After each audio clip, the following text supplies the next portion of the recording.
I'm a nature nut, I'm not afraid to admit.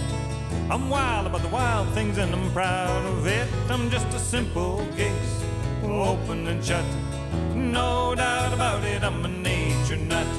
Today we'll go bird watching, tomorrow we'll catch toads. The next day we'll take photographs of bugs along the road. I never get the feeling that I'm in a rut. That's why I'm a nature nut. Well, I'm a nature nut, I'm not afraid to admit. I'm wild about the wild things and I'm proud of it. I'm just a simple case, open and shut. No doubt about it, I'm a nature nut.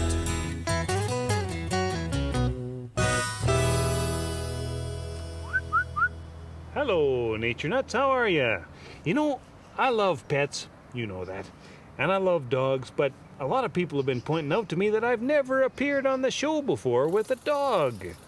Terrible thing. I got nothing against dogs. I love them. So let's fix that right now.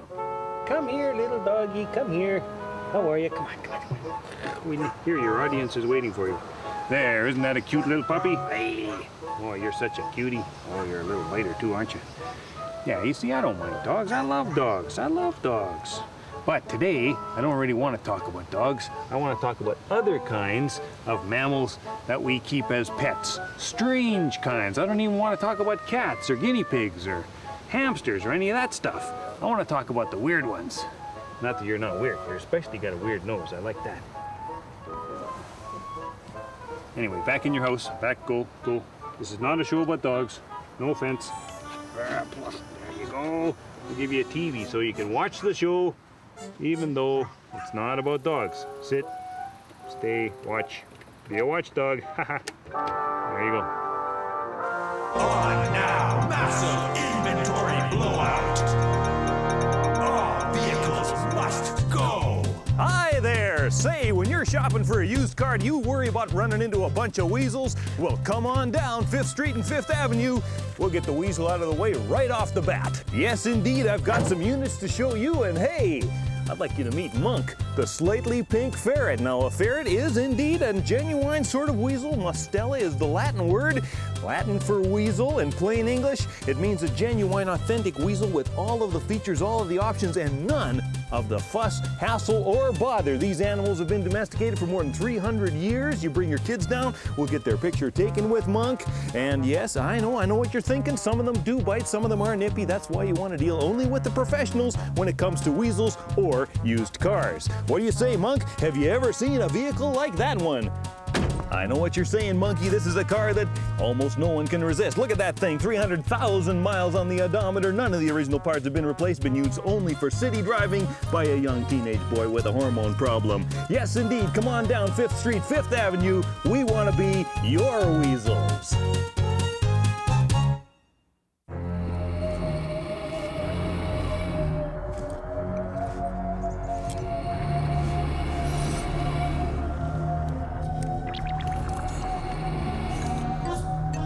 Okay, well, here's an interesting pet.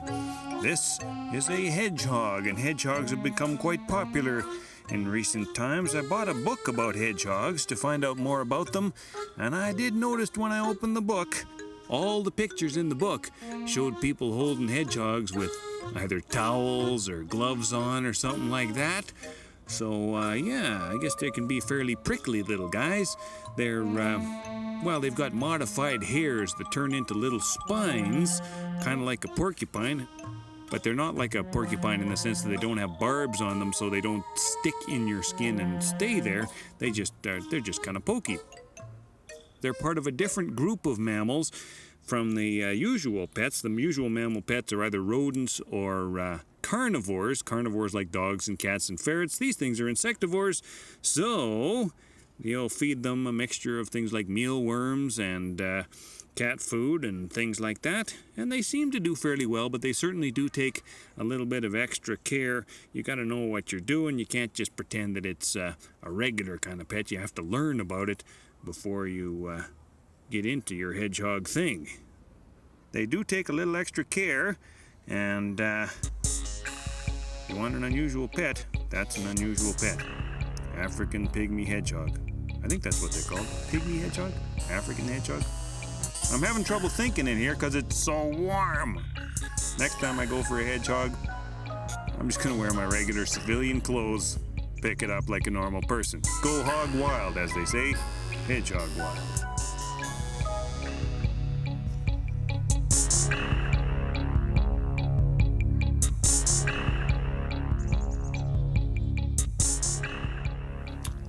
Ooh, smaller mammals. I had an experience once with a hedgehog.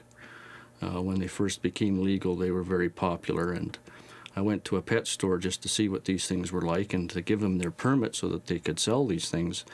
And of course I had this in my hand, and it was like having a little pin cushion with eyeballs, and if you moved a little bit it got a little excited, so you'd be a little, the tenser you got, the tenser he got, so it was a little interesting. But the thing that was most interesting was the lady that was standing beside me had never seen these things before or heard about them, and was getting some advice from the pet store owner as to how these things behave, and her big question was, do they bite? And of course the answer was, of course they don't bite. They're very nice, lovable pets. And as soon as she said that, this little hedgehog grabbed onto this poor lady's, the webbing in between her fingers, and started to chew. And the lady, I thought you said they don't bite. They do.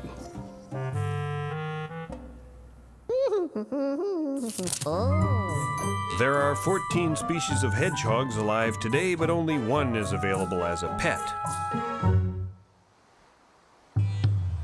Now, when you're looking at an unusual pet, I want you to pay attention to subtle physical characteristics of the animal that might give you some cues, or clues, I should say, as to its habits. For example, we like things with great big eyes and cute little noses and big ears because they look like, you know, little babies and stuff.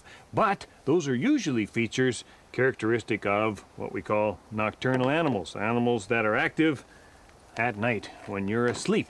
Now, many of our favorite pets are nocturnal, like hamsters and stuff like that.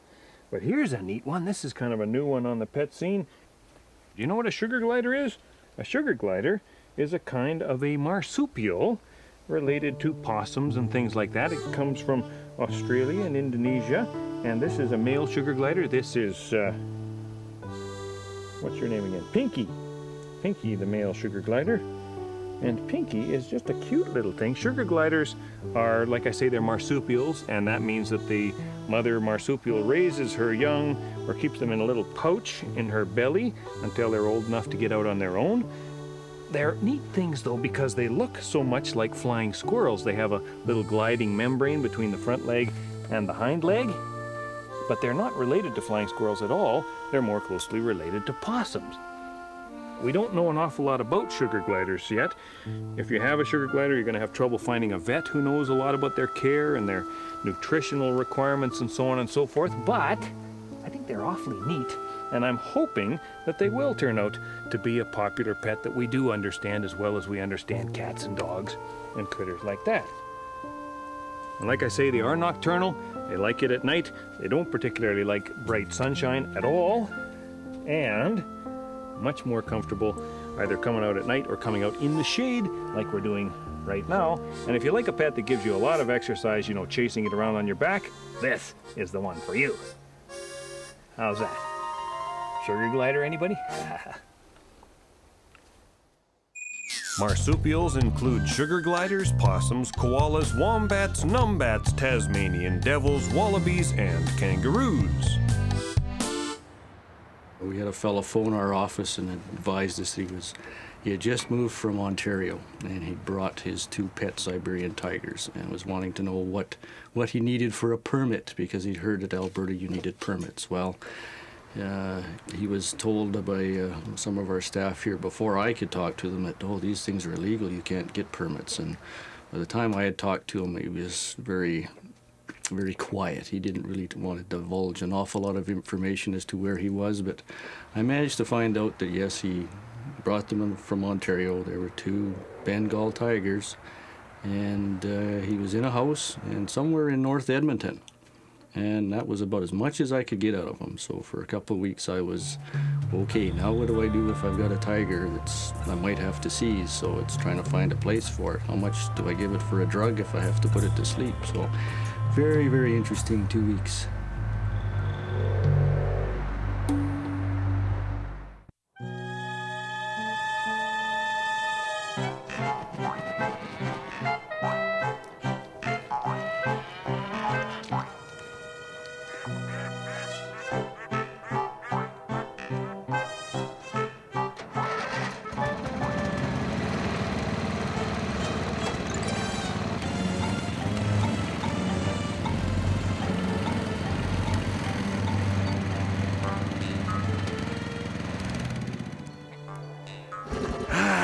You know, I've always wanted to live in the country, haven't you?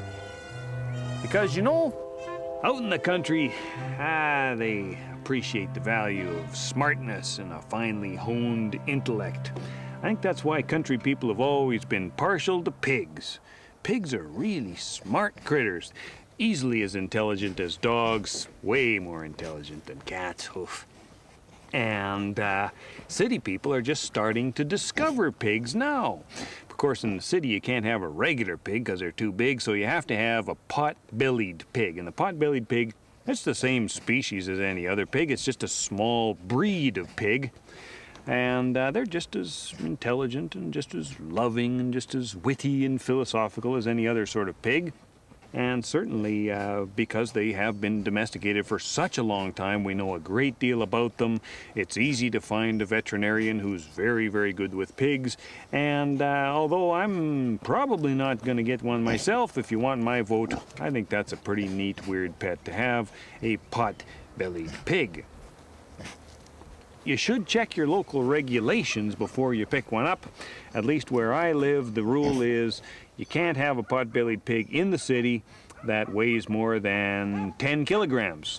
So that's about 22 pounds. As soon as it gets past that point, which, you know, happens fairly soon, I don't know what you do. You cut back on its slop or just don't let it out in the backyard. Don't let the neighbors see just how big your pig is getting.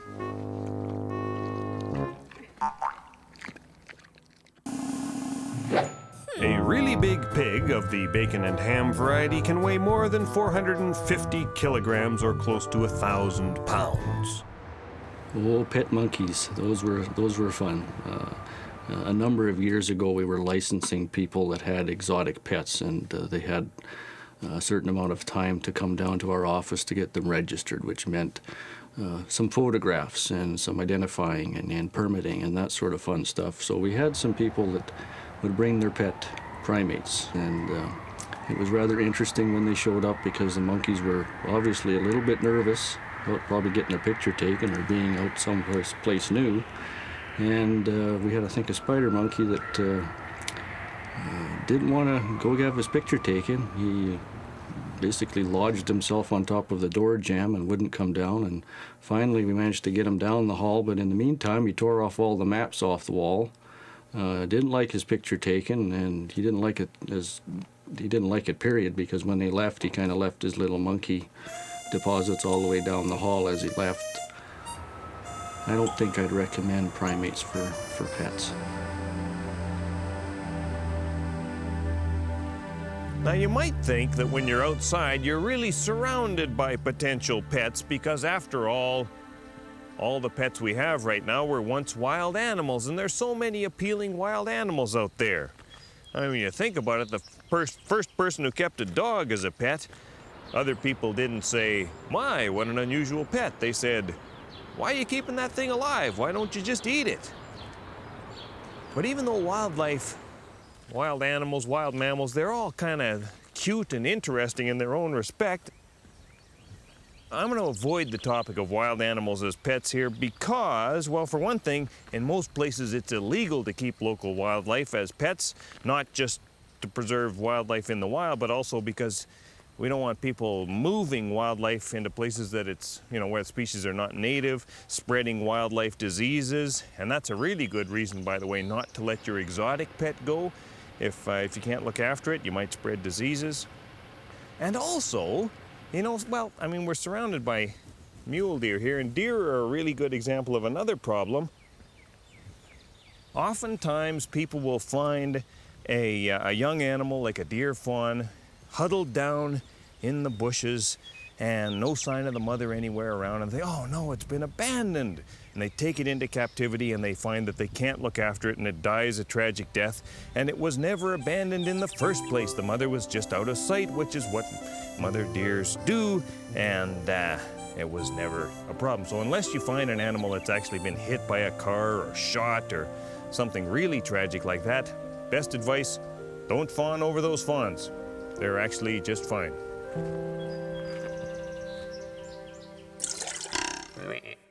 Animal breeding has made them better adapted for life in houses and improved their temperament as well.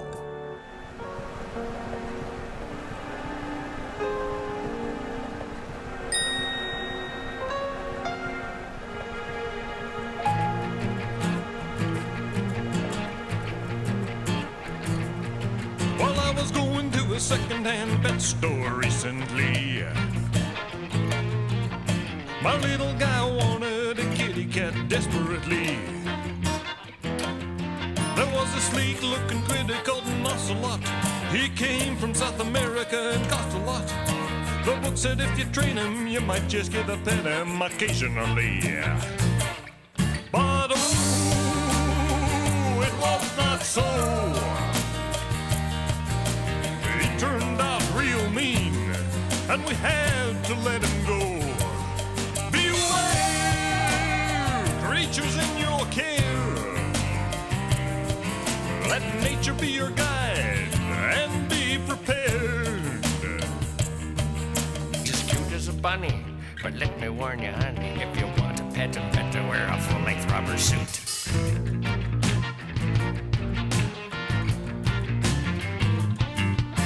A couple of monkeys and flora and fauna, they look like real babies, except for one small point.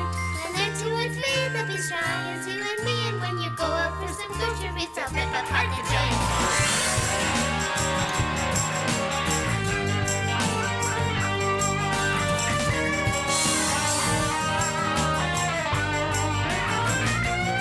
Oh, Mr. Pet Store owner, please don't steer me wrong. I saved up $13.50, and I don't want to buy a dog. The guy behind the counter said, Here's a hedgehog you're gonna love. it was really tiny when it hatched, and he said, Wear some gloves. the diseases you can catch are spectacular. You mustn't pet your pet and eat a candy bar. Maybe you'll be happier with a little puppy to love. But oh, it was not so. It was really prickly and impossible to hold. Beware, shop and compare. Use your common sense and beware.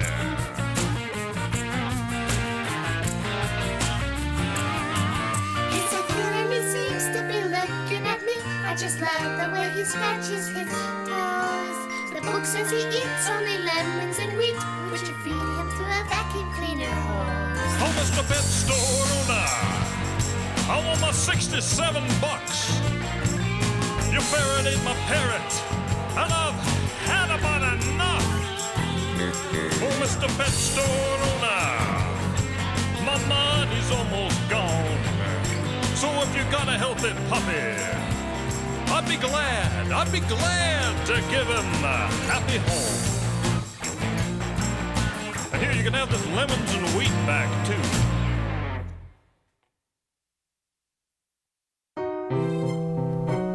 They're interesting little animals, but I think with a lot of this you just have to be prepared and read up a little bit before you start buying things.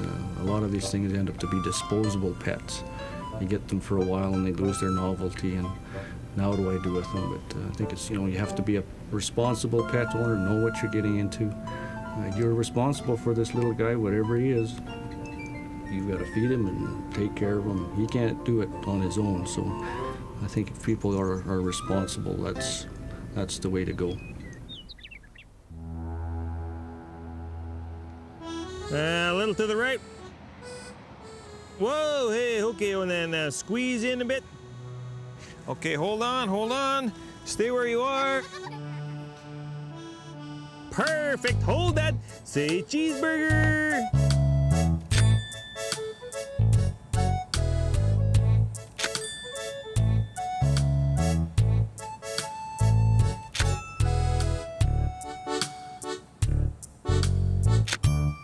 Pretty as a picture.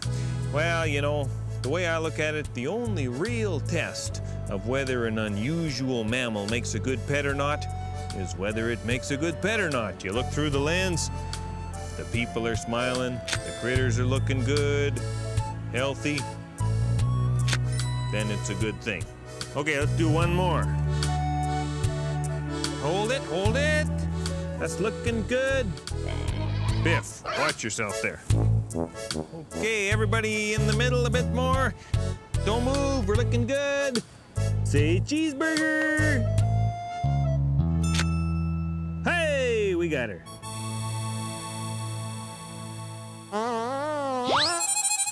And what is the worst possible mammal pet? Perhaps an adult polar bear or a blind, naked mole rat. Well, you know, we really do tend to think in terms of two broad groups of animals, don't we? The domesticated and the wild. But today we're walking that fine line between the two. Wow. But I think it's neat.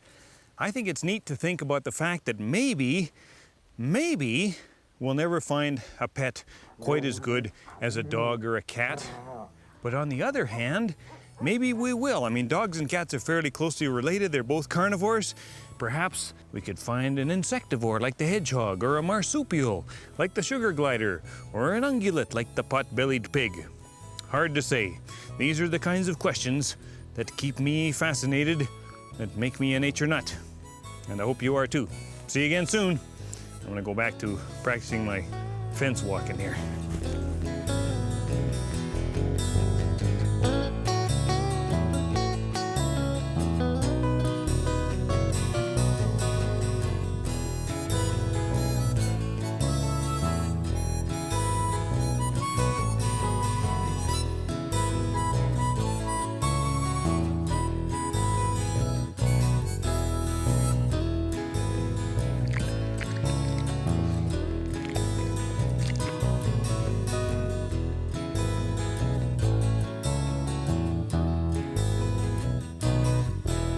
Same time each and every week, uncensored and uncut.